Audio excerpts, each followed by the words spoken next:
Alors, petite notion sur l'apostrophe.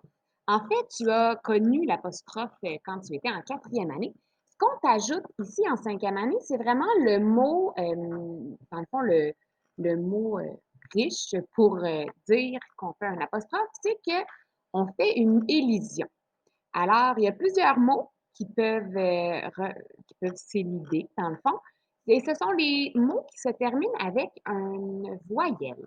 Donc, ici, tu as le, la, je, ne, de, me, te, ce et ce, lorsque, puisque, que et si. Et tu vas faire une élision seulement quand le mot qui le suit commence par une voyelle ou un H muet.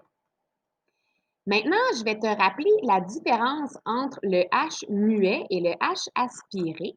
C'est que quand tu as un H muet, tu peux faire une élision. Donc, tu peux mettre l'apostrophe sur le mot qui le précède et pas avec le H aspiré.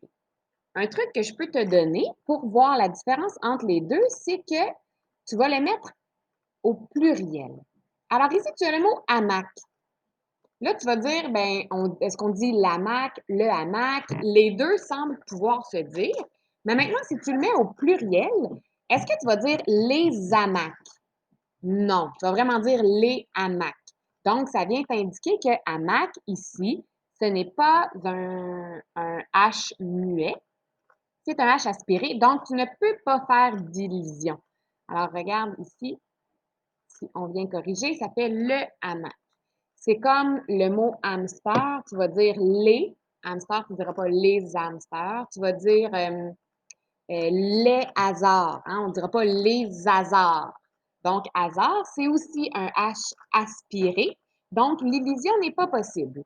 Alors ici, tu as habitation, c'est un H qui est muet, donc tu peux faire l'illusion, ça deviendrait l'habitation. Et je vais te demander de faire la même chose ici avec hébergement, horaire, horizon, hublot. Puis, je vais mettre le corrigé en photo sur le site. Donc, si on revient au tableau en haut, tu as la remarque ici. Alors, devant un mot qui commence par une voyelle ou un H muet, on vient mettre un apostrophe au lieu de la voyelle.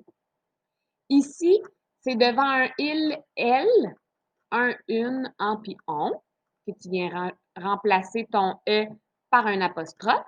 Même chose avec le que, mais c'est avec qu'il, quel ou qu'on. Et si, on va dire s'il. Donc, on ne dira pas si il pleut, on va dire s'il pleut. Ça se fait beaucoup à l'oral, mais dans le fond, tu viens remplacer le petit i par un apostrophe pour faire l'illusion. Alors, tu peux faire le numéro 1 et le numéro 2 et ensuite te corriger avec la photo que je vais mettre à ta disposition.